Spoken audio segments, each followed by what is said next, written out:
मीठी बनिया निकले जबनिया से। लोग कहेला कि फलाना बड़ा मीठ बोलेला, वो मिठाई खा के ना बोलेला, वो ऐसा हूँ बोलिया तब मीठ बोलिया, कहे कि उनका फितरत में बा। लोग मिठाइयों खाई तो ऐसा बोली कि लगी कि जहरों से बेकार लगता है, कड़वाहट भरल बा। ऐसे बढ़िया बा कि बोली ऐसा बोला कि जब ना बोली में मिश्री बोलल होके। सुखधारी कवि जी, सुखधारी कवि जी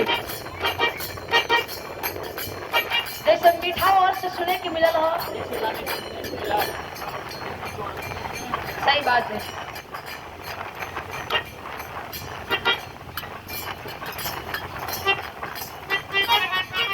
और ये छोटी गुड़िया बाबू सुहानी यादव, ये बाबू की ओर से सम्मान के लिए सुंदर पुष्पांजलि।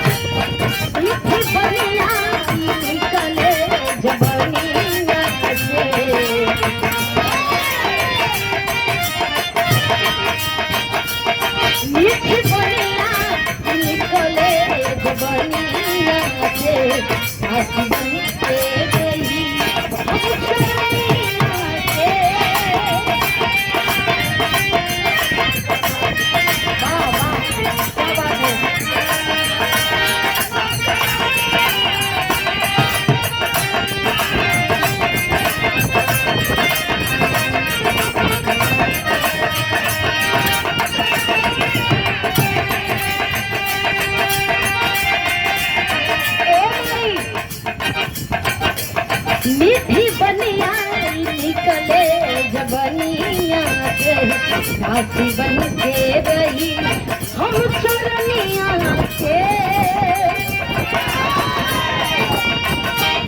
रोम रोम कर्जदार बा बदनिया के।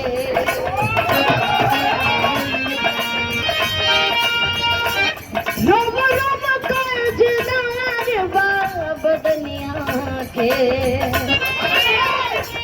करके ऐसा देखवलू तू दुनिया के। हो दुनिया के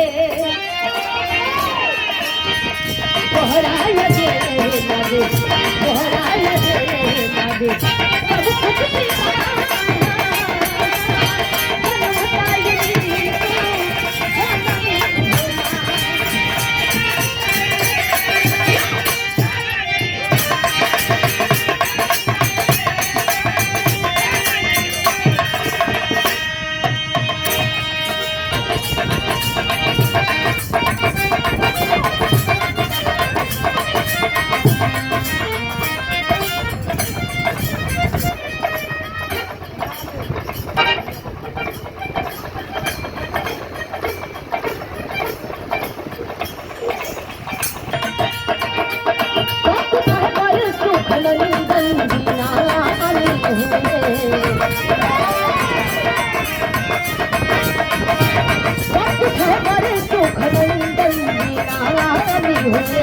दयालु जो खला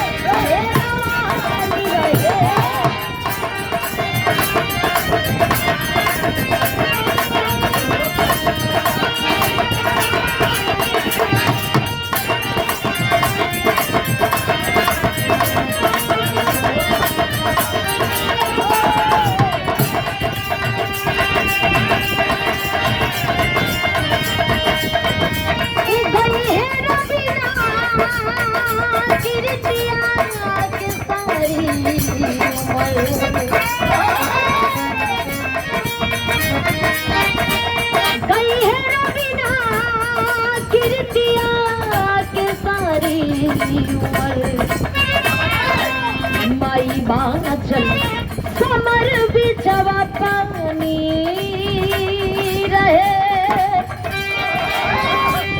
हो पानी रहे।